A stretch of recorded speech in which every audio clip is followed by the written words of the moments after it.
Guys, magluluto tayo ngayon ng ginisang repolyo. Nilagyan na natin yung ating bawang at isusunod na rin natin yung ating sibuyas.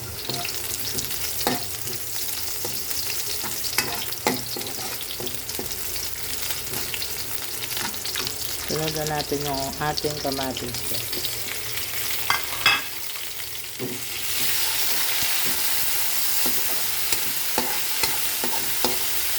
Then guys, luto na yung ating kamatis. Ilagay na natin yung ating corned beef.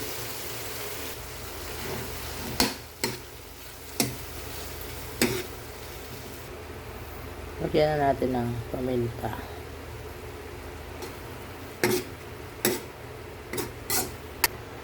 Lagyan na natin yung ating repolyo guys.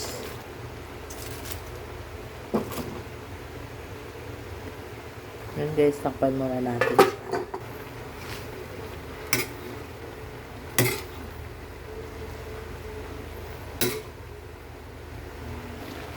Yan guys, luto na yung ating ginisang repolyo na may corned beef.